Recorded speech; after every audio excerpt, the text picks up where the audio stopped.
Hello students, you are welcome in my online teaching classes. I am Shishpal Chauhan. आज मैं आप सबके लिए द मर्चेंट ऑफ वेनिस के बहुत ही इम्पोर्टेंट क्वेश्चंस लेके आया हूं और ये शॉर्ट आंसर टाइप क्वेश्चंस हैं। 10 क्वेश्चन मैं लेके चल रहा हूं लाइव सेशन में। कल भी हमने लाइव सेशन किया था और बीए फाइनल ईयर के स्टूडेंट्स जो एग्ज़ाम में अपीयर होने जा रहे हैं उनको ये क्वेश्चंस बहुत ही हेल्प करने वाले हैं और आमतौर पे इन्हीं क्वेश्चंस में से कुछ ना कुछ क्वेश्चन जितने आपको करने होंगे वो ज़रूर मिलेंगे, ऐसा मेरा अनुमान है। तो वीडियो लेक्चर 2 है, question number 21 to 30th, right. आगे बढ़ते हैं। Let's begin now. What is Shylock's reaction to Jessica's elopement? Shylock का रिएक्शन क्या था जेसिका की इलोपमेंट के प्रति? आप जानते हैं कि जेसिका कौन थी? ये शाइलॉक की बेटी थी और लोरेंजो के साथ ये इलोप कर चुकी थी। इलोप करना आप जानते हैं, भागना होता है। अपने प्रेमी के साथ ये भाग गई थी, लोरेंजो के साथ। तो जब शाइलॉक को पता चला कि उसकी बेटी भाग चुकी है तो उसके रिएक्शन क्या थे? Shylock gets mad. Gets means becomes. Shylock एकदम आग बबूला हो जाता है, गुस्से में पागल सा हो जाता है और उसे अफसोस भी होता है काफ़ी। He keeps on means continuous crying for most of time. अधिकतर समय वो चीखता ही रहता है, रोता रहता है। उसे अपनी बेटी के भाग जाने का इतना गम नहीं है जितना कि अपने ड्यूकेट्स, जो उसका कीमती सामान वो लेके गई है, ड्यूकेट्स वगैरह, उसका अफसोस ज़्यादा है। He keeps on crying for most of time. He is shocked more at the loss of his valuables. जो कीमती सामान है, वैल्यूबल्स हैं, उसके नुकसान पे अधिक चिंतित है। Than that of his daughter. अपनी बेटी की इतनी चिंता नहीं है। सोलानियो reports about his cries. सोलानियो उसकी चीखों के बारे में रिपोर्ट करता है, कहता है कि वो तो इस तरह रोता फिर रहा है गलियों में। My daughter, oh my ducats, oh my daughter। कभी कहता है कि ओ मेरी बेटी, कभी वो ड्यूकेट्स की बात करता है, मेरी मुद्राएं ड्यूकेट्स लेके चली गई, कीमती सामान लेके भाग गई। इस तरह का रोना धोना उसका चलता रहता है। ये क्वेश्चन नंबर 21 में आपको बताना है। क्वेश्चन नंबर 22 लेके चलते हैं। Why did Portia and Nerissa appear in the court under disguise? Portia और नेरिसा कोर्ट में अपीयर कैसे होते हैं? डिस्गाइज का मतलब होता है भेष में। मेल ड्रेसेस में अपीयर होते हैं, तो वो क्यों कोर्ट में अपनी जो रियल आइडेंटिटी है उसकी क्यों नहीं वो गई, एक मेल आइडेंटिटी में क्यों गई वो? Portia wanted to save Antonio. आप जानते हैं कि पोर्शिया एंटोनियो को बचाना चाहती थी, बसानियो के मित्र को, अपने पति के मित्र को बचाना चाहती थी। बट इन दोज डेज, परंतु उन दिनों में women were not allowed to appear in courts in Venice. उन दिनों में जो महिलाएं थी, वीमेन थी, उनको कोर्ट्स में बहस करने के लिए, जैसे एडवोकेट्स बहस करते हैं, आर्ग्यू करते हैं, उसके लिए परमिशन नहीं होती थी।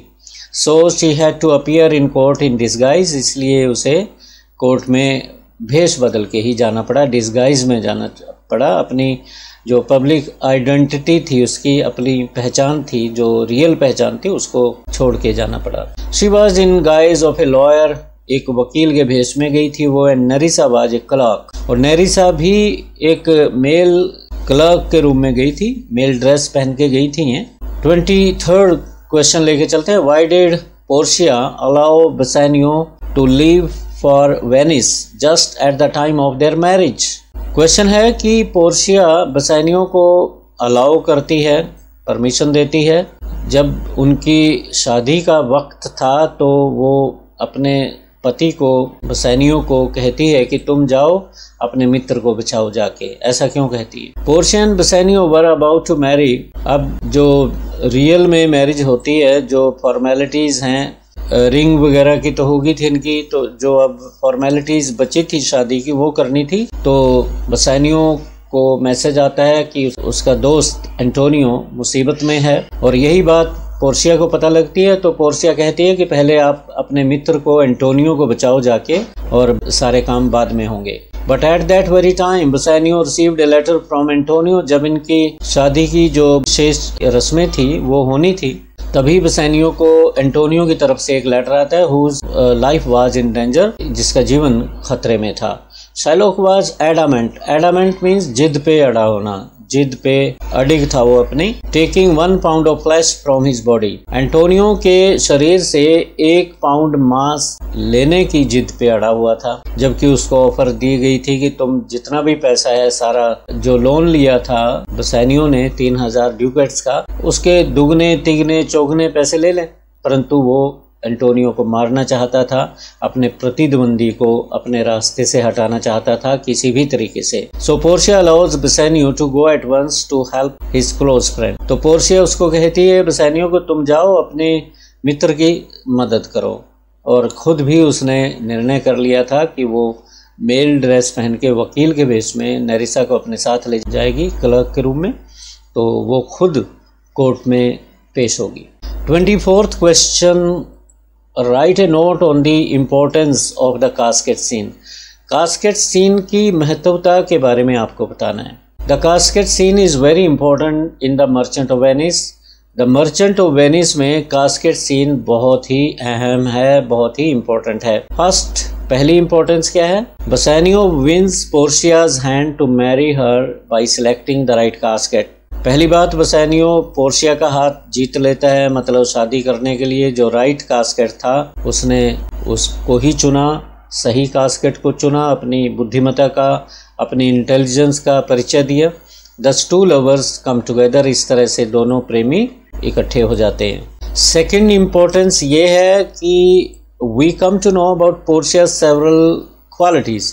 पोर्शिया की कई क्वालिटीज़ हमें पता लगती है कास्केट सीन में। ये कास्केट सीन के बारे में ही बता रहे हैं हम इम्पोर्टेंस। तो कास्केट सीन में बसानियो की भी क्वालिटीज़ उभर के आती हैं और पोर्शिया की भी क्वालिटीज़ उभर के आती हैं। She proves her loyalty to her father, वह अपने फादर के प्रति जो लॉयल्टी थी, वफादारी थी, उसको साबित करती है, बिल्कुल भी विचलित नहीं होती जो शपथ उसने ली थी। अगर वो चाहती तो बसानियो को बता देती कि तुम इस कास्केट को चुन लो, इसमें मेरी तस्वीर है, परंतु वो अपने फादर को चीट नहीं करना चाह रही थी क्योंकि अपने फादर से बहुत प्यार करती थी। शी ऑनर्स हिज विल, अपने फादर की विल को, वसीयत को ऑनर करती है, इज्जत देती है। The scene shows her intelligence and beauty also, also कर लेना बस यहाँ पे। पोर्शिया की ब्यूटी और उसकी विजडम को या इंटेलिजेंस को भी शो करता है scene. The scene also shows Portia's father's wisdom and foresightedness, और पोर्शिया के फादर की जो विजडम थी और दूरदृष्टिता थी, फोरसाइटेडनेस कहते हैं इसे। दूरदृष्टिता का मतलब क्या होता है? जब आप दूर की घटनाओं को पहले से ही पढ़ लेते हो कि कल क्या होने वाला है, मतलब पहले से ही चौकस होकर चलते हो आने वाली घटनाओं के प्रति, तो इसे फोरसाइटेडनेस कहते हैं। 25th क्वेश्चन लेके चलते हैं। How does the prince of Morocco fail to choose the right casket? Prince of Morocco right casket चुनने में फेल कैसे होता है, किस प्रकार से फेल हो जाता है? The prince of Morocco reads carefully the words written on each casket. जो प्रिंस ऑफ मोरक्को है वो बहुत ही चौकसी के साथ प्रत्येक कास्केट पे जो शब्द इंस्क्राइब्ड थे, लिखे हुए थे, खुदे हुए थे, उनको बड़े ध्यान से केयरफुली पढ़ता है। ही थिंक्स एंड रीथिंक्स डीपली, गहराई से सोचता है, पुनः सोचता है, दोबारा सोचता है। He rejects the lead casket, और लेड कास्केट को रिजेक्ट कर देता है। He thinks that Portia's portrait can not be placed in the casket made of cheap metal. वह तर्क ये देता है कि पोर्शिया की तस्वीर इतने घटिया मेटल से बने डिब्बे में नहीं हो सकती, लेड के बने डिब्बे में पोर्शिया की तस्वीर नहीं हो सकती। ये बात सोच के वो लेड कास्केट को रिजेक्ट कर देता है। Then he says that silver is 10 times cheaper than gold. फिर सिल्वर कास्केट पे आता है और कहता है कि सिल्वर तो गोल्ड से 10 गुना चीपर है, घटिया है, कम कीमत है उसकी। फाइनली अंततः he decides to select the gold casket, वह गोल्ड कास्केट चुनने का निर्णय कर लेता है। That was his wrong choice, और ये उसकी गलत चॉइस थी, रॉन्ग चॉइस थी। Thus he fails in his attempt, इस तरह से वह अपनी कोशिशों में फेल हो जाता है। Why does Bassanio need money from Antonio? 26th question है कि बसानियो को एंटोनियो से पैसा क्यों चाहिए था? बसानियो wants to try his luck to win Portia as his wife। बसानियो अपने लक को ट्राई करना चाहता था पोर्शिया को जीतने के लिए, मतलब पोर्शिया को अपनी पत्नी बनाना चाहता था, और वो कैसे मुमकिन था, वो था सही कास्केट को चुनेगा तब ऐसा हो सकता था। तो इस कास्केट कॉन्टेस्ट में भाग लेने के लिए उसे जाना था और उसी लेवल से अपना स्टेटस उसे ऊंचा करना था, जिस स्टेटस से राजकुमार पोर्शिया का हाथ जीतने के लिए उसके स्वयंवर में आ रहे थे। He believes that she also likes him, और बसैनियो का विश्वास था कि पोर्शिया उसे पसंद करती है। For this, इसके लिए he will have to raise his status to be capable of being Portia's suitor। इस सब करने के लिए से पोर्शिया के सूटर्स के बराबर आना था, जो स्टेटस था वो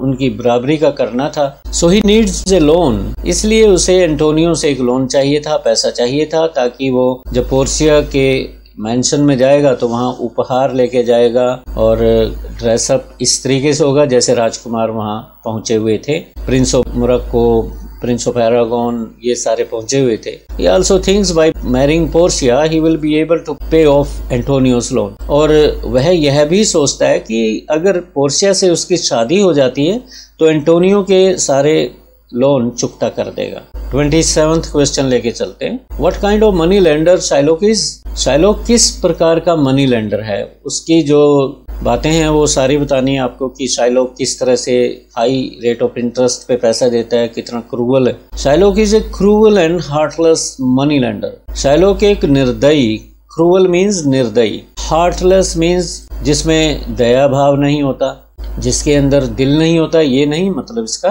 काइंड नहीं है, जो दयालु नहीं है। He charges high rate of interest from people on loan। जो भी लोन लेते हैं लोग उनसे वो हाई रेट ऑफ इंटरेस्ट लेता है, ऊंची ब्याज दरों पे लोन देता है। और he is full of hatred for Christians, Christians के प्रति तो घृणा से भरा पड़ा है।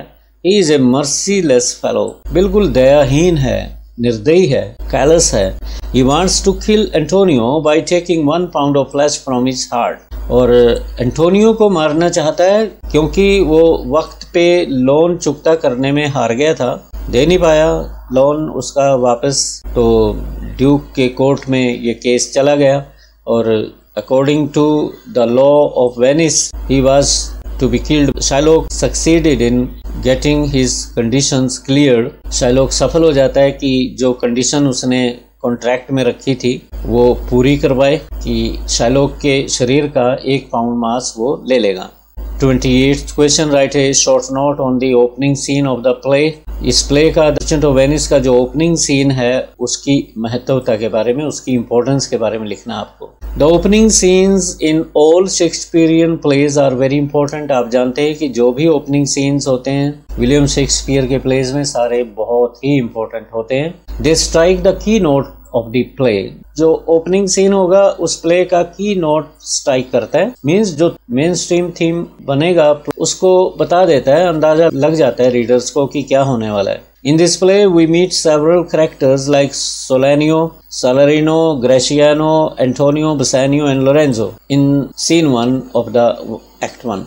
Act 1 के सीन 1 में मुलाकात इन करेक्टर्स से भी होती है हमारी, सलानियो से, सलारिनो से, ग्रेसियानो से, एंटोनियो से, बसानियो से और लोरेंजो से। और बहुत सी बातें हमें पता लगती हैं। एंटोनियो की मेलंकली नेचर का पता लगता है, एंटोनियो की बसानियो के साथ कितनी घनिष्ठता है, कितने घनिष्ठ मित्र हैं, वो इंटीमेट मित्र हैं, ये भी पता लगता है। We also come to know that Antonio is a melancholy character। ये बता दिया मैंने कि उदास रहने वाला करेक्टर है। We come to know that Antonio and Bassanio are past friends। Antonio और बसानियो ये परम मित्र हैं, फास्ट फ्रेंड्स हैं। It's due to this friendship that Antonio signs a fatal bond with Shylock. और इसी घनिष्ठ मित्रता की वजह से एंटोनियो ये खतरनाक, फैटल मीन्स जानलेवा, खतरनाक बॉन्ड साइन कर देता है शाइलॉक के साथ। और question number 29, second last question है इस लाइव सेशन का।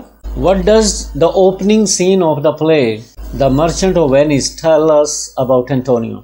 जो ओपनिंग सीन है द मर्चेंट ऑफ वेनिस का, तो एंटोनियो के बारे में हमें क्या क्या बातें बताता है। We find Antonio in sad mood in the opening scene of this play. हम जानते हैं एंटोनियो ओपनिंग सीन में बिल्कुल उदास है, उदास मूड में है।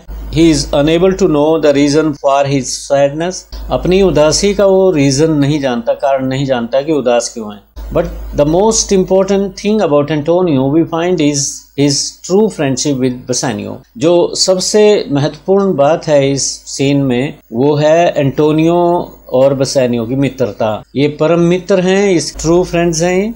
It's this friendship that makes Antonio sign the bond that further pushes the events of the play. और यही मित्रता है एंटोनियो और बसानियो के बीच में जो बॉन्ड पे साइन करवाती है। मित्रता की वजह से एंटोनियो इतने खतरनाक बॉन्ड पे साइन कर देता है और इस तरह से घटनाक्रम आगे बढ़ जाता है। जो एक्शन था प्ले का वो एकदम पुश होता है साइन करने से और प्ले सीधा क्लाइमैक्स की तरफ बढ़ना शुरू हो जाता है। क्लाइमैक्स कौन से सीन में आता है? जो ट्रायल सीन है। ट्रायल सीन है जिसमें पोर्शिया एक एडवोकेट के रूप में आएगी। एंटोनियो कटघरे में खड़ा है। शाइलॉक कहता है कि वह अब फ्री है इसके शरीर का 1 पाउंड मांस काटने के लिए। Last question, 30th question. How does the Prince of Aragon fail to choose the right casket? Prince of Aragon सही casket चुनने में फेल कैसे होता है? The Prince of Aragon also carefully reads the words inscribed on each box. प्रत्येक box पे जो जो शब्द इंस्क्राइब्ड थे, खुदे हुए थे, उनको प्रिंस ऑफ एरागोन बड़े ध्यान से पढ़ता है। He rejects the gold casket because he does not want to gain what many men desire. Gold casket को इसलिए छोड़ता है वो कि वह सब गेन नहीं करना चाहता जो बहुत से लोग डिजायर करते हैं। वो मानता है इस बात को कि मेजॉरिटी है लोगों की, वो गलत भी हो सकती है, घटिया चीज भी डिजायर कर सकते हैं, तो वो भीड़ में नहीं खोना चाहता। He also rejects the lead casket. Lead का बना हुआ कास्केट उसको भी रिजेक्ट कर देता है क्योंकि अपना तर्क देता है। He is not ready to hazard anything for that ugly looking casket. Lead casket इतना सुंदर नहीं था और इतने घटिया से कास्केट के लिए वो सब कुछ अपना दांव पे नहीं लगाना चाहता था जैसा कि बाहर लिखा हुआ था। Finally, He reads the words written on the silver casket. अब वो सिल्वर कास्केट पे जो शब्द लिखे हुए थे उन पढ़ता है। Who chooseth me shall get as much as he deserve. कि जो मुझे चुनेगा इतना उसे मिलेगा जितना वो डिजर्व करता है। He thinks that he deserves Portia. वह सोचता है कि वह पोर्शिया को डिजर्व करता है। So he opens it and finds a blinking idiot inside. इसलिए वो उसे ओपन करता है, खोल लेता है और उसके अंदर एक इडियट मूर्ति सी बनी हुई ब्लिंक कर रहा था इडियट, वो तस्वीर निकलती है। He feels with anger and leaves the place. और गुस्से में भर जाता है उसको देख के वो और गुस्से में ही महल को छोड़ देता है पोर्शिया की। This video lecture 3 ends up here. 21 से 30 तक क्वेश्चन हमने डिस्कस किए। कल को हम लेंगे 31 से लेके 40 क्वेश्चन। और अब मैं एंड अप करता हूँ स्ट्रीम को और पूरी उम्मीद है कि आपको ये पसंद आए होंगे। Thank you very much.